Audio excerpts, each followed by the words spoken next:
betrayed with a kiss.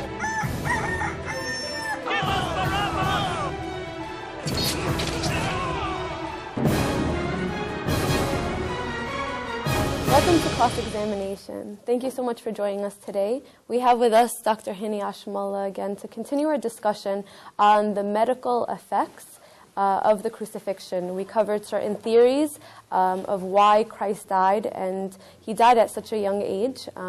So we went through 3 different theories. We discussed the biological effects of the actual crucifixion, and also things that happened prior to Good Friday. And we're going to continue our discussion today, once again, on certain medical aspects of the physical crucifixion of Christ on the cross. On the last episode, you were talking to us about, how the location of the nail was very crucial, both on the wrists and the feet. But you had mentioned that the nail on the feet was very crucial in his breathing. How so? Yeah. See, there are people who could live up to 9 days on the cross. Let me rephrase that. The Roman crucifixion history have shown that survival on the cross can be as little as 3 hours, like close to our Lord, and as long as 9 days. The difference is how long the victim can breathe. He will eventually die of not able to breathe. Now, if you understand, if you don't mind, just hold this. If you understand how all of us breathe, we depend on the muscle here, which is called diaphragm, and the muscles in the chest. So I'm breathing. That's normal. But what happens is, if I am fixed on the cross, if you don't mind, I'm going to stand up. So the hands of our Lord like this. So what he does is, he pulls, takes a breath, and then he bends his legs.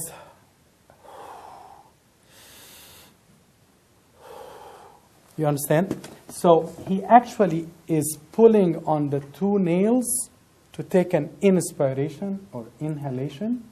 And then he is depending on the cross and the feet to bend down so he can relax here, so he can exhale or breathe out.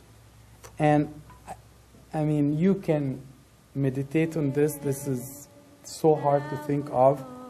And each breath caused him pain, caused him suffering.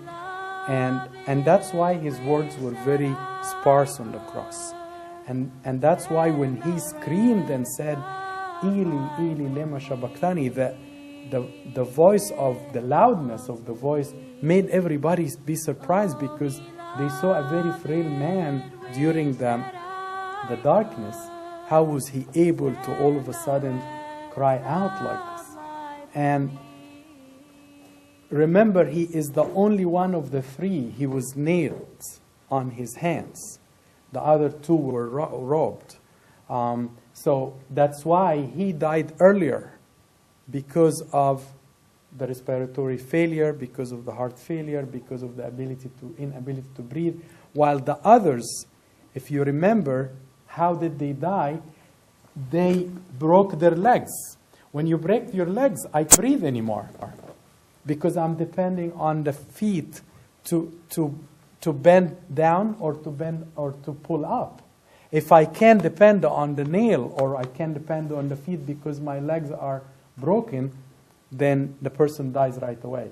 And that's why when they went to Christ, they found him dead.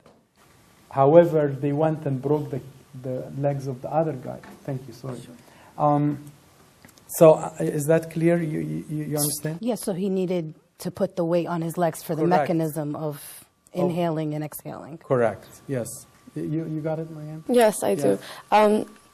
It just amazes me, because then the amount of pressure that's also being forced on his hands and legs, because he's pulling on the nail now in order to lift himself and to bring himself down. Yeah, and if you remember what David the king said in the main psalm that our Lord quoted on the cross, he said, I am poured out like water, and all my bones are out of joint. My heart has turned to wax, and medically, it almost looks like his heart is failing, like wax melting. It has melted away within me. That's the heart failure that medically we explain. My strength is dried up like a potsherd, and my tongue sticks to the roof of my mouth. And that's why he said, I'm thirsty, after the blood loss and the water loss we mentioned. You lay me in the dust of death. So, again, all of this are related to the agony, the deprivation, the oxygen loss, and the inability to breathe. So even further than that, so he's dealing with the inability to breathe, but then you have the spear where the soldier punctured his side. Can you explain why water and blood came out of... But let us first remember why he was stabbed. When the two were broken their legs and they died, the centurion, who is a very experienced Roman, not just like almost a general, he wanted to make sure, certain, that Christ have died. One of the ways back then, we are talking about 1st century, so there is no real medicine. You can't look in the eye of a patient and say, oh, he is dilated, fixed pupil, then he is dead. And there isn't a stethoscope to hear if there are heartbeats or not.